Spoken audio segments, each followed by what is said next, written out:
Hola chicos de EAR Chile, esta es la clase número 2 de Historia y vamos a hablar del pensamiento liberal y la cultura burguesa.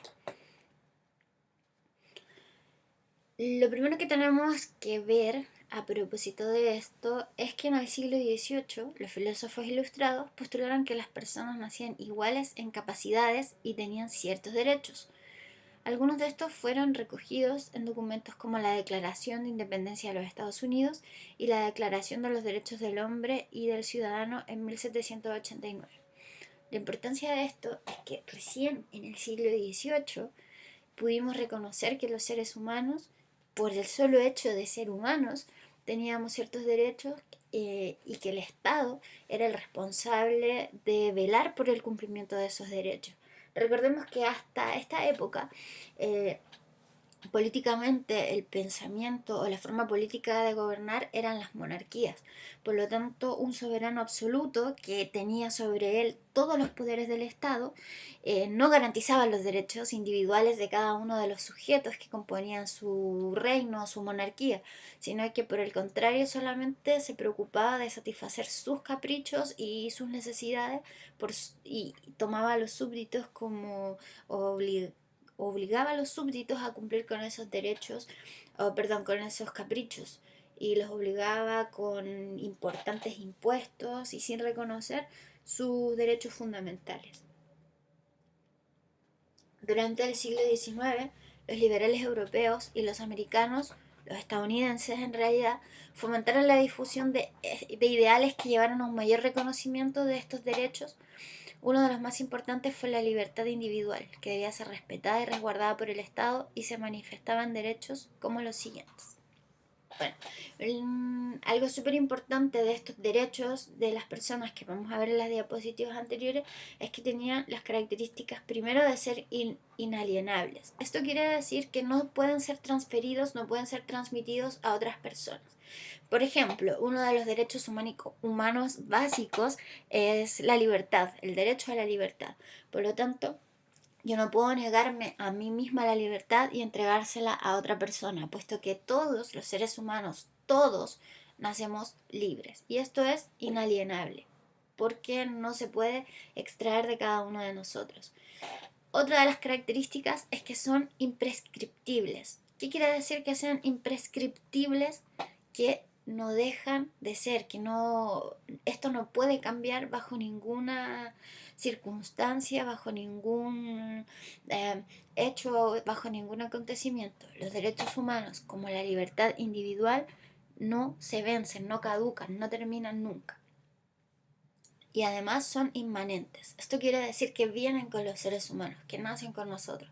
Todas las personas humanas nacen con, por ejemplo, el derecho a la libertad. ¿Cuáles son los derechos humanos imprescindibles o básicos? El primero de ellos es la libertad de pensamiento. Tenemos libertad de pensar y de expresar nuestras propias ideas. Y también tenemos la libertad de disentir con las ideas contrarias, sin ninguna presión de la autoridad. Esto quiere decir que la autoridad no puede decirnos qué pensar y qué no pensar. Sin embargo, cuando nosotros consideramos que tenemos libertad de pensamiento, tenemos que entender que nuestro vecino también tiene libertad de pensamiento, aunque sus pensamientos sean distintos o difieran a los pensamientos que nosotros tenemos. Otro de los derechos fundamentales, de los derechos humanos fundamentales, es la libertad de reunión y de asociación. Toda persona, por lo tanto, tiene derecho a la libertad de reunión y la asociación pacífica. Todos podemos agruparnos, reunirnos con quien queramos, pero esa asociación debe ser con fines pacíficos. Eso es súper importante. Y porque, claro, yo podría decir, pero tengo derecho a la reunión y a la asociación y agruparme con un grupo de terroristas que queremos, no sé, hacer estallar todas las estaciones de metro. Eso claramente no puede estar garantizado en los derechos humanos, puesto que inmediatamente atenta contra el derecho de otras personas. Y también es súper importante entender que nadie puede ser obligado a pertenecer a una asociación. ¿Por qué? Porque somos libres, tenemos la libertad de elegir. Y si nos obligan a pertenecer a determinada asociación, entonces estamos perdiendo otro de los derechos fundamentales, que es la libertad. Otro derecho fundamental es la libertad de expresión y la libertad de prensa. Esto quiere decir que todos tenemos derecho a exponer toda clase de ideas, toda clase de opiniones y hechos a través de cualquier medio y sin censura previa. Creo que queda súper claro que tenemos la capacidad de exponer toda clase de ideas, opiniones y todo lo que queramos decir.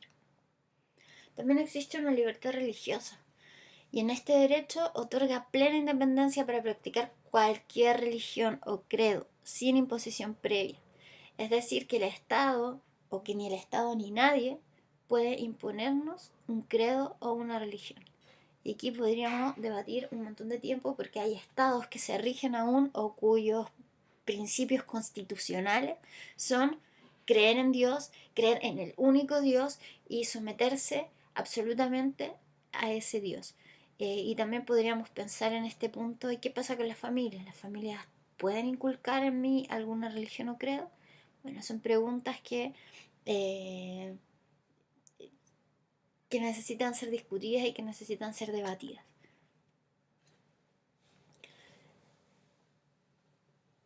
Esta idea de derechos individuales o de derechos que son inalienables al ser humano va a generar también otras ideas de liberación. Estamos hablando todavía del siglo XVIII y vemos que comienza a surgir esta idea del liberalismo económico. La idea del liberalismo económico no es algo que surge simplemente como una idea de apoderarse del mundo, sino que surge como una necesidad. Decíamos que previamente a, al Estado democrático, a la elección de gobiernos, a esta capacidad soberana que tiene el pueblo de elegir a sus representantes, lo que existía eran las monarquías. Y estas monarquías hacían usufructo de todo lo que era de los súbditos de su reino. Sí, y por lo mismo comenzaron a existir durante estas monarquías una clase social llamada la burguesía, que comenzó a tener bastante poder adquisitivo, que comenzó a tener bastante poder económico, pero que sin embargo carecían de todo poder político. Por lo tanto, para ellos era imprescindible que existiera esta capacidad de liberalismo económico. Y hay un señor llamado Adam Smith quien propone esta idea de que es indispensable la existencia del liberalismo económico. ¿Y cuáles son los preceptos fundamentales de este liberalismo económico del siglo XIX? Por ejemplo, la búsqueda del máximo beneficio personal. Para los defensores del liberalismo, la iniciativa privada era el factor principal para el movimiento de los mercados. Es decir, acá no era el rol del Estado el preponderante, sino que la capacidad que tenía cada persona de generar los bienes que le permitían enriquecerse. Según esto, mientras más trabajara una persona,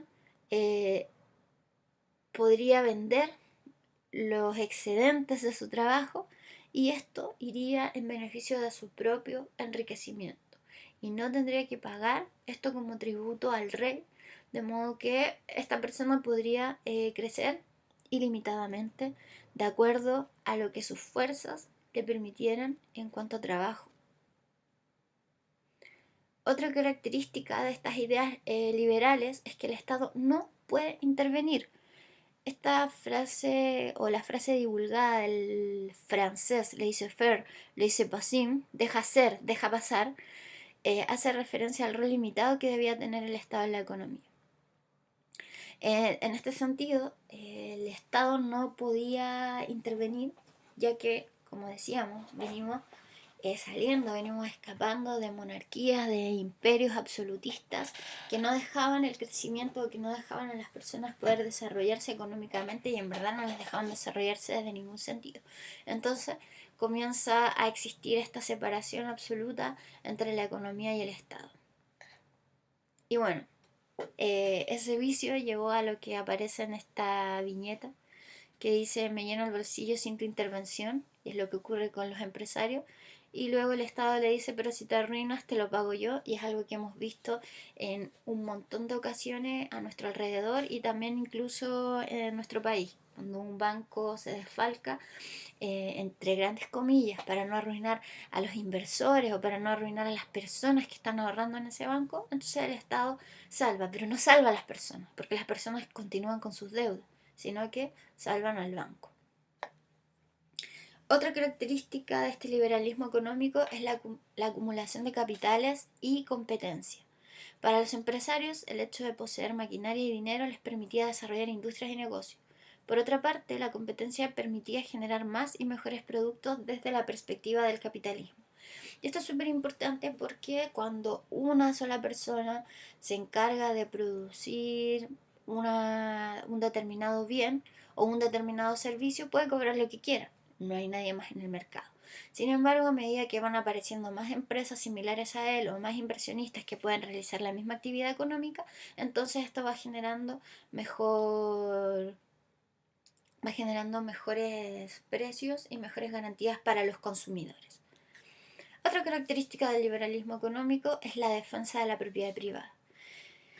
En este sentido, el trabajo y las ganancias permitían adquirir bienes que debían quedar bajo custodia exclusiva de sus propietarios. Entonces, no podía ser parte del Estado, no era el Estado quien debía velar o quien debía cuidar el fruto, por así decirlo, del trabajo de una persona determinada. Por lo tanto, resultaba necesaria la existencia de leyes que protegieran la propiedad privada. De modo que no cualquier persona podía llegar y hacer uso de los bienes que poseía una persona o que había ganado una persona fruto de su trabajo y de su esfuerzo. Esta idea del liberalismo económico deviene en el denominado libre mercado. El libre mercado es el bienestar económico que se obtenía de la relación entre consumidores y productores, quienes deciden qué, cómo y para quién producir sin la intervención del Estado.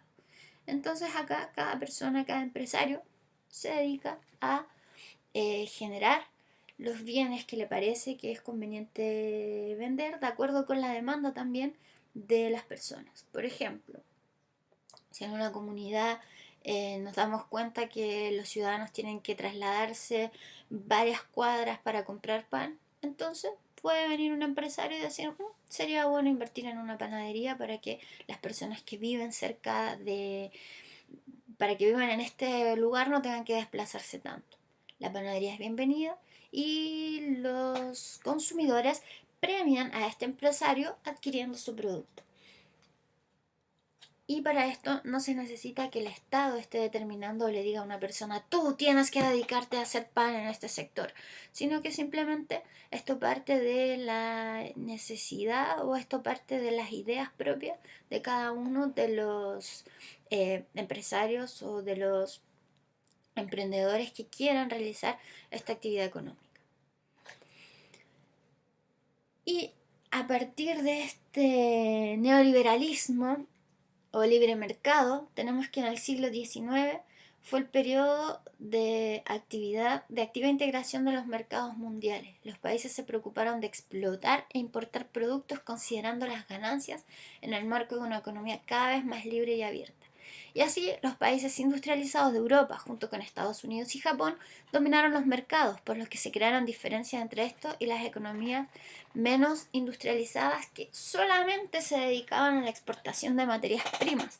Y aquí tenemos la crítica que siempre se hace a nuestro país en cuanto a que vendemos la viruta, vendemos el acerrín que extraemos de nuestros bosques y a cambio recibimos los muebles listos o los lápices terminados, en lugar de producir nosotros mismos las industrias que sean capaces de manufacturar estos productos y luego venderlos a un mayor precio.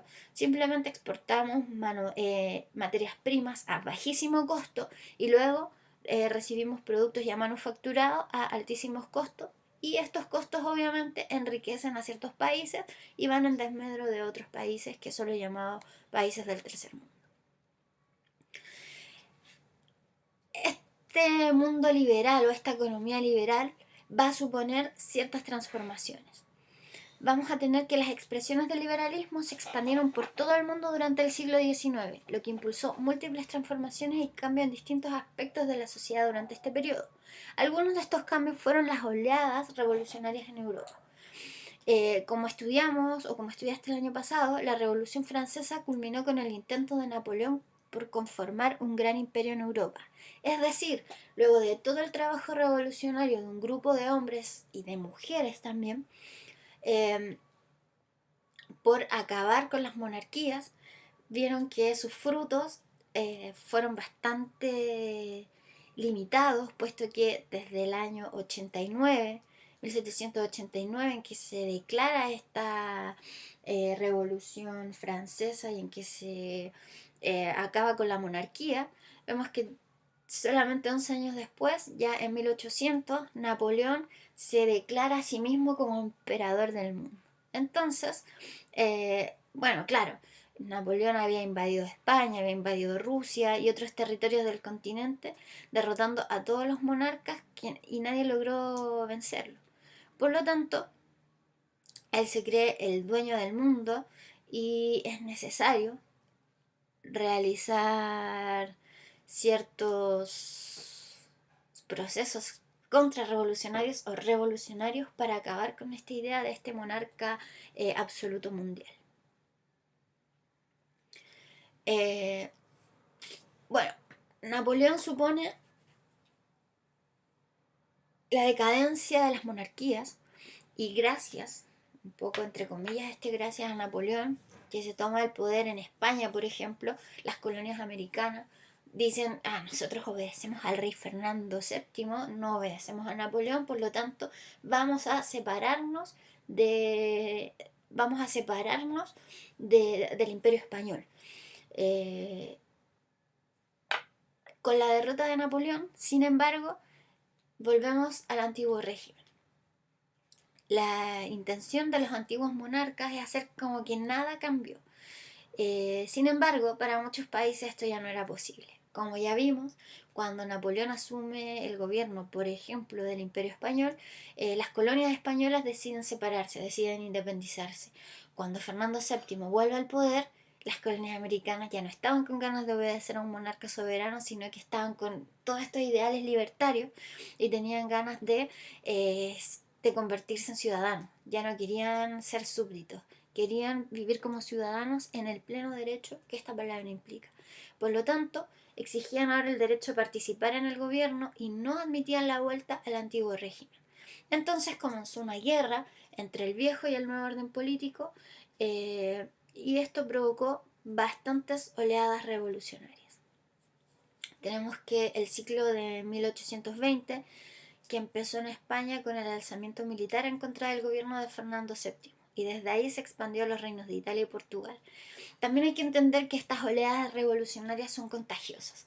Parten en un país, pero luego se van extendiendo a los distintos lugares o a las distintas fronteras, puesto que se considera que si perdemos nosotros nuestra independencia, nada nos garantiza, o si nosotros logramos la independencia, perdón, y los países vecinos continúan bajo esta dependencia del gobierno, entonces corre peligro nuestra independencia. Por lo tanto, es súper importante, una vez liberados como pueblo, tratar de liberar al resto de los pueblos, que es lo que ocurre también acá en América. Entonces, aunque los movimientos libertarios fueron reprimidos por la Santa Alianza, recordemos que el Imperio Español era un imperio altamente católico, se generaron acuerdos entre las principales potencias para defender el sistema monárquico. Además, se destacó el caso de Grecia, que logró su independencia 10 años después. Las revoluciones de 1830 comienzan con una oleada en Francia y se van extendiendo a Bélgica y Polonia, entre otros territorios. Según algunos autores, esta fue una revolución liberal, pero con un incipiente componente nacionalista. Entonces, ¿qué quiero decir esto? Dijimos recién que la revolución liberal busca el bienestar del individuo, el sujeto, aislado de la sociedad. Pero al decir que además tiene un incipiente componente nacionalista, quiere decir que está comenzando a surgir esta idea de grupo, esta idea social, esta idea de nación.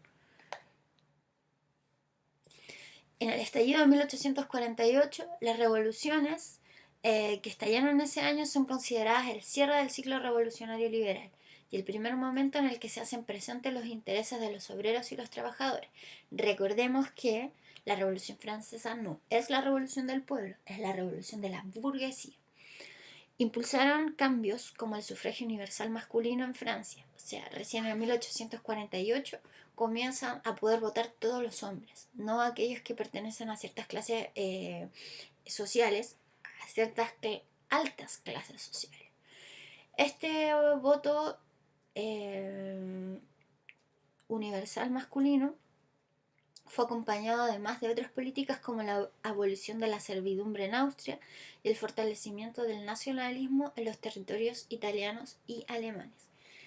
Recordemos que esta idea del fortalecimiento de los nacionalismos era necesaria en la época, puesto que se levantaban o se alzaban estos caudillos o estos sujetos eh, con ideales un poco megalómanos, como de convertirse en los dueños del mundo, como en el caso de Napoleón.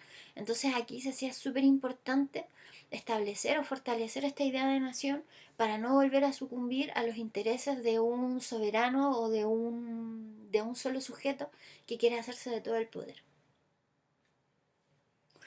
Claramente, todas estas ideas o todas estas revoluciones ocurridas en Europa van a desencadenar también una influencia en el liberalismo o en la liberación de América. Y aunque las metrópolis europeas, que querían impedir a toda costa la llegada de las ideas liberales a sus territorios de ultramar, prohibieron la importación de libros, prohibieron la importación de imprentas, etc., la libertad llega y los principios republicanos tuvieron importantes repercusiones en el continente americano. Por ejemplo, el liberalismo en América se vio reflejado en aspectos como los que vamos a ver a continuación. El deseo por autogobernarse. Una de las influencias más evidentes de las ideas liberales y republicanas en América se encuentra en los procesos de independencia que vivieron las colonias americanas a finales del siglo XVIII y principios del siglo XIX. Estos intentos de la metrópolis por acrecentar su control en América a finales del siglo XVIII llevaron a que los americanos vieran disminuidas sus posibilidades de participación política y de libre comercio. Y obviamente las colonias no iban a permitir esto. Ya conocida la libertad, es difícil entregarla así como así. Por lo tanto, ellos querían, y no solo querían, sino que además exigían más participación política al rey y además la capacidad de comercio libre, puesto que al ser colonias de España, la gran mayoría de los países americanos debía transar económicamente solo con la metrópoli española y por lo tanto la metrópoli española daba o generaba los precios, los valores de los productos, pero como dijimos, no solamente en Europa crece esta clase social llamada la burguesía, sino que en América también, y los burgueses que viajaban constantemente a Europa o que tenían o recibían noticias desde Europa, de hecho muchos de los caudillos americanos iban a estudiar a Francia y se llenaban con estos ideales libertarios o con estos ideales de la Ilustración, los traían de vuelta a América y obviamente surgía también en esta clase burguesa la idea, o por lo menos la intención, de poder comercializar libremente con aquellos clientes que les generaran mayores beneficios y sobre todo poder estipular ellos los precios que ponían a sus mercancías. Entonces todo esto llevó a un proceso independentista que provocó un malestar y un descontento que, según diversos historiadores, fueron uno de los causantes del estallido de las guerras de independencia.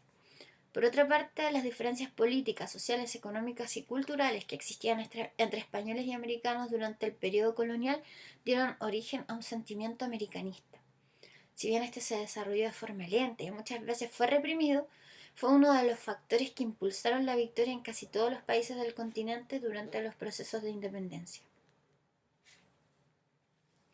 Existe también en América Latina una lucha por los derechos individuales. Ya vimos que estas batallas habían sido dadas en Europa y los americanos querían exactamente tener estos principios liberales y por lo tanto basaron su lucha en los principios que se habían expandido gracias a la Revolución Francesa para demandar sus propios territorios, la igualdad y la libertad de todas las personas. que fue el garante o que fue el principio que rigió a la Revolución Francesa. También pedían la tolerancia religiosa para poder practicar distintos credos y otros derechos. Sin embargo, este reconocimiento obviamente solo benefició a algunas personas en América, especialmente a los hombres blancos como los criollos. ¿Quién eran los criollos? Eran los españoles nacidos en América. Entonces, las mujeres, nuevamente, grupos como los indígenas, los esclavos y también los mestizos, no tuvieron este mismo reconocimiento de la sociedad americana. También se comienzan a expandir en América estas políticas liberales y republicanas. Así tenemos que a lo largo del siglo XIX en varios países de América se impulsaron políticas de corte liberal, como la redacción de constituciones que resguardaran los derechos de las personas, la promulgación de la libertad de enseñanza, la implantación de políticas de libre comercio, la disminución de la influencia de la Iglesia Católica en los asuntos del Estado, entre otras ideas o políticas liberales.